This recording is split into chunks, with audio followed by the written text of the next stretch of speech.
శ్రీకాకుళం ఆర్టీసీని ఆదాయ వనరులుగా తీర్చిదిద్దాలని తద్వారా సంపద సృష్టించుకునేందుకు అవకాశం కలుగుతుందని శ్రీకాకుళం ఎమ్మెల్యే గొండు శంకర్ అన్నారు. నగరంలోని ఆర్టీసీ కాంప్లెక్స్ ఆవరణలో ఎంప్లాయీస్ యూనియన్ నూతన కార్యాలయాన్ని శ్రీకాకుళం ఎమ్మెల్యే గొండు శంకర్ ప్రారంభించారు. ఈ సందర్భంగా ఆయన మాట్లాడుతూ త్వరలోనే ఆర్టీసీ కాంప్లెక్స్ ను కమర్షియల్ కాంప్లెక్స్ గా మార్చడం ద్వారా ఆదాయాన్ని పొందవచ్చునని తెలిపారు. విజయవాడకు బస్సు మాదిరిగానే తిరుపతికి కూడా బస్సు సౌకర్యాన్ని కల్పిస్తే సిక్కోలు వాసులకు ఎంతో ఉపయోగకరంగా ఉంటుందన్నారు. సూపర్ 6 ను ఖచ్చితంగా అమలు చేసి తీరుతామన్నారు. ఇప్పటికే పెన్షన్లను పంపిణీ చేస్తున్నామని, ఆగస్టు 15 నుంచి అన్న క్యాంటీన్ ను ప్రారంభిస్తామని తెలిపారు. ఈ కార్యక్రమంలో ఎంప్లాయీస్ యూనియన్ రాష్ట్ర అధ్యక్షులు పలిశెట్టి దామోదర్ రావు, రాష్ట్ర ప్రధాన కార్యదర్శి జీవి నర్సయ్య, జిల్లా ఎంప్లాయీస్ యూనియన్ నాయకులు, కార్మికులు, రిటైర్డ్ ఎంప్లాయీస్, టీడీపీ నాయకులు తదితరులు పాల్గొన్నారు.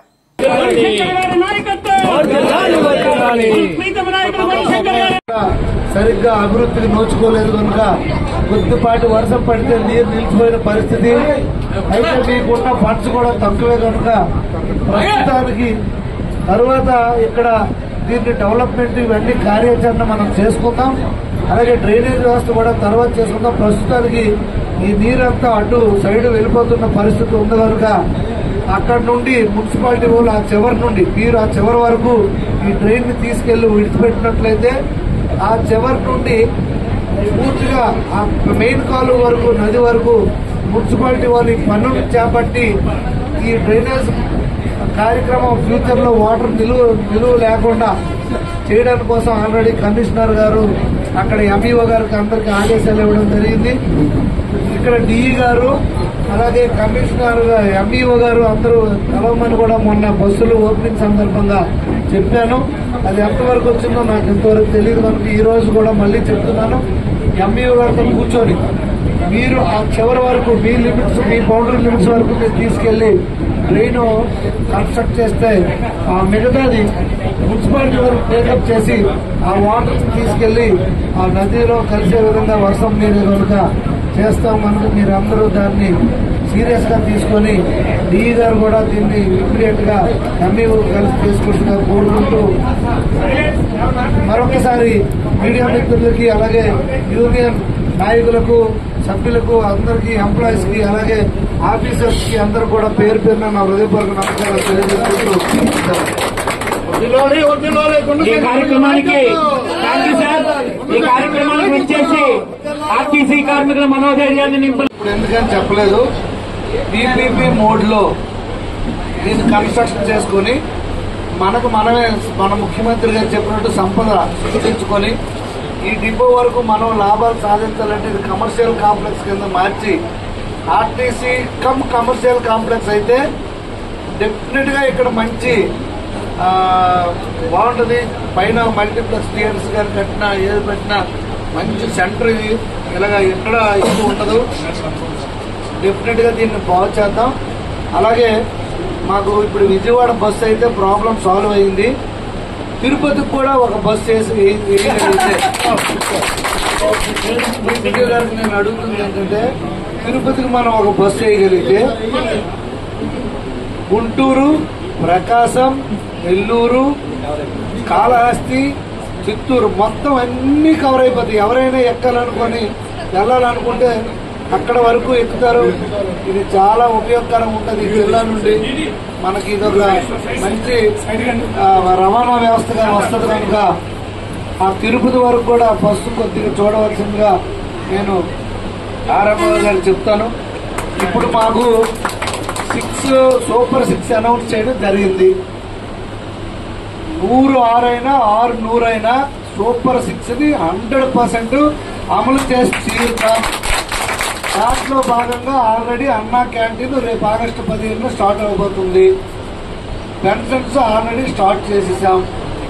ఇక ఆర్టీసీలో మహిళలకి ఉచిత బస్సు అన్నప్పుడు తప్పకుండా బస్సులు పెంపు అవసరము. అది గుర్తించే బస్సులు ఎక్స్ట్రా ఇప్పుడు రాష్ట్ర వ్యాప్తంగా ప్రస్తుతానికి జిల్లాకు 3 4 ఇవ్వడం జరిగింది. బస్సులు పెంచామంటే డెఫినెట్ గా స్టాఫ్ కావాలి. బస్సులు గత 5 సంవత్సరాలు ప్రభుత్వం టక్కు పెట్టేసి కొనకుండా ఉండడానికి కారణం ఏంటంటే కొంటే సిబ్బంది లేరు. ఈ కొరత ఉంది. సిబ్బందిని రిక్రూట్ చేయాలంటే సిబ్బందికి డబ్బులు ఇవ్వాలా. బట్టలు పైన పట్టు టేబుల్ కింద బట్టలు నొక్కడానికి ఛాన్స్ దొరకదని దొంగ నాటకాలు ఆడి వాళ్ళు నిర్వీర్యం ఆర్టీసీ. ఇప్పుడు అది మీకు జరగదు. మంత్రివర్యులు కానీ ముఖ్యమంత్రి ఇందాకే చెప్పాను, ఎన్డీఏ ప్రభుత్వం కృతనిశ్చయంతో ఉంది. సూపర్ 6 అమలు చేస్తాం. మీకు సూపర్ 6 తో ముడిపడి ఉన్న అంశం ఉంది కనుక మనకు మంచి రోజులు వస్తాయని ఈ సందర్భంగా నేను తెలియజేసుకుంటాను. ఈరోజు ఏపీపీటీడీ ఆర్టీసీ ఎంప్లాయీస్ యూనియన్ కార్యాలయం శ్రీకాకుళం ఆర్టీసీ కాంప్లెక్స్ ప్రాంగణంలో ప్రారంభిస్తున్న సందర్భంగా ఈ ఎంప్లాయీస్ యూనియన్ రాష్ట్ర అధ్యక్షులు దామోదరరావు గారికి, అలాగే జోనల్ కార్యదర్శి కృష్ణమూర్తి గారికి, జిల్లా అధ్యక్షులు కార్యవర్గ సభ్యులకి అందరూ కూడా, అలాగే మన ఇక్కడ డిపిటిఓ గారికి, అలాగే శ్రీకాకుళం 1, 2 డిపో మేనేజర్స్, అలాగే పలాస టెక్కలి మేనేజర్ల వారికి అందరికి కూడా పేరు పేరున, అలాగే ఇతర సిబ్బంది అందరూ కూడా పేరు పేరున, మీడియా మిత్రులకు అందరూ కూడా పేరు పేరున నా హృదయపూర్వక నమస్కారాలు.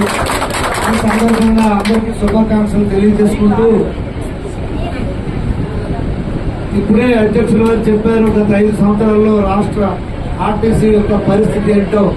ఒక పక్క ప్రభుత్వంలో విలీనం చేస్తామని చెప్పి కూడా ఎటువంటి బెనిఫిట్స్ లేకుండా అందరినీ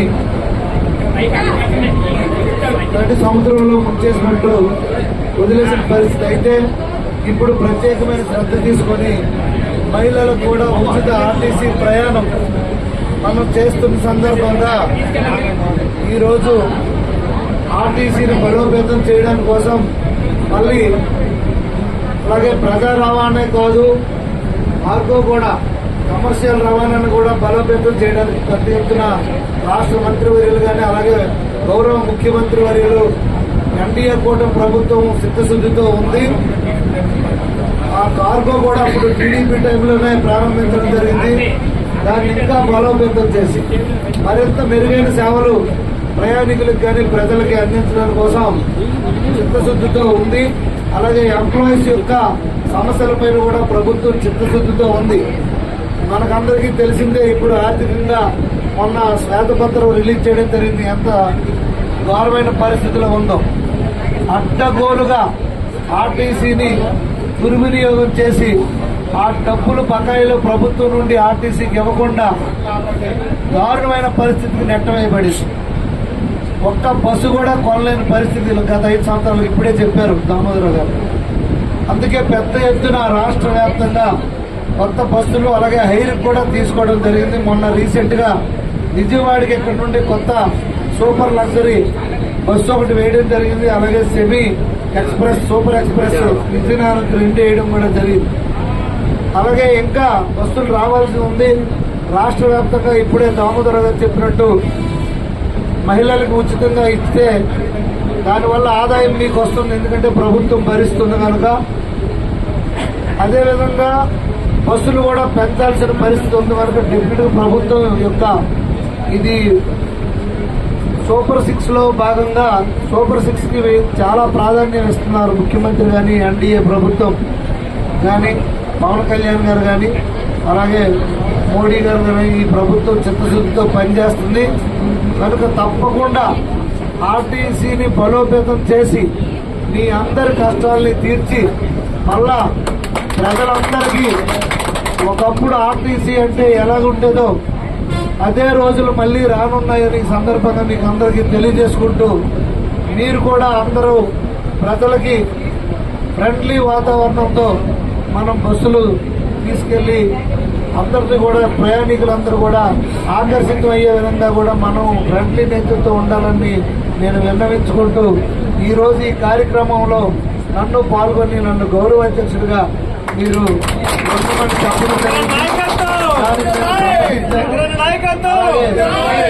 ఇక్కడ ఆఫీసర్స్ కూడా అందరూ మీకు సపోర్ట్ గా ఉన్నారు, నేను చూశాను. అయితే ఇక్కడ చాలా సమస్యలు అయితే ఉన్నాయి.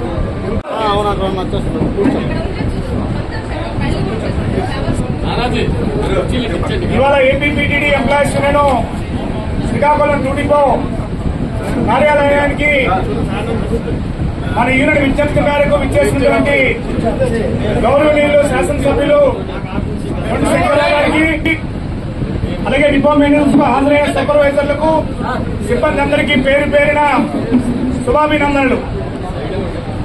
చాలా ఇవాళ శుభదినం. ఎందుకంటే ఇవాళ ఉద్యోగులంతా రాష్ట్రంలో ఉద్యోగులు కోరుకున్న ప్రభుత్వం, కూటమి ప్రభుత్వం ఇవాళ రాష్ట్రంలోకి వచ్చింది.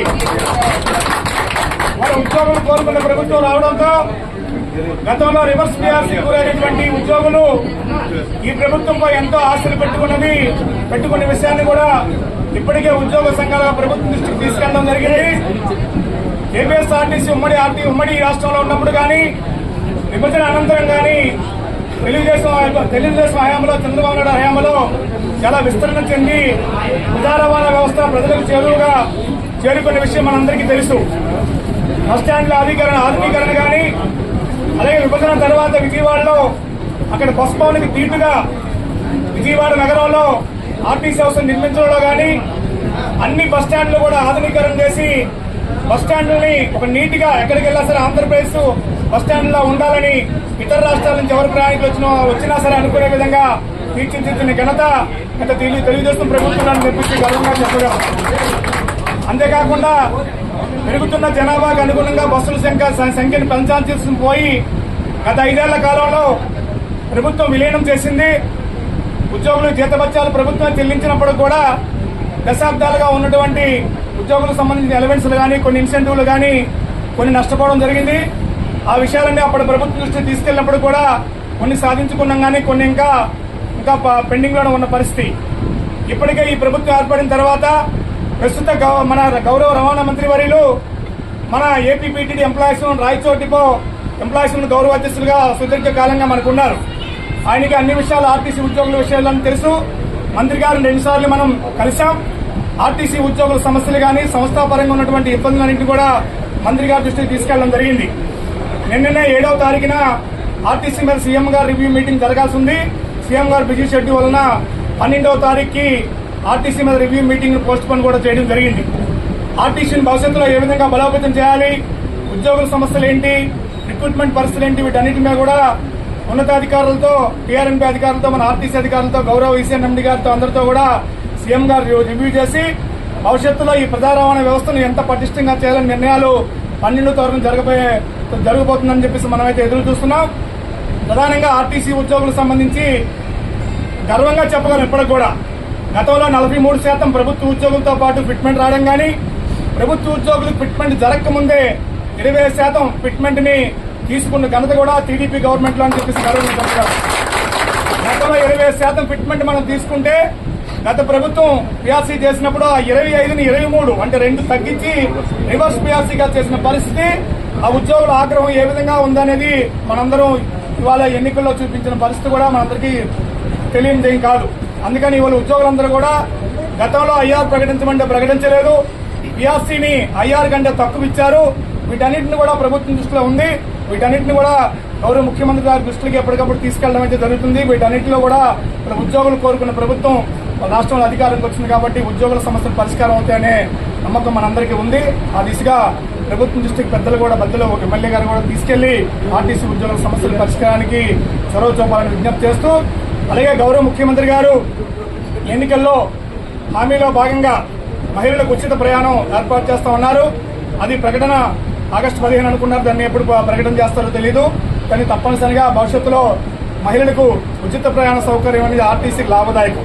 ఎందుకంటే సుమారు ఆర్టీసీలో మహిళలకు ఉచిత ప్రయాణ సౌకర్యం కల్పించడం వల్ల రోజుకి 7 నుంచి 8 కోట్ల వరకు ప్రభుత్వమే భారం పడుతుంది.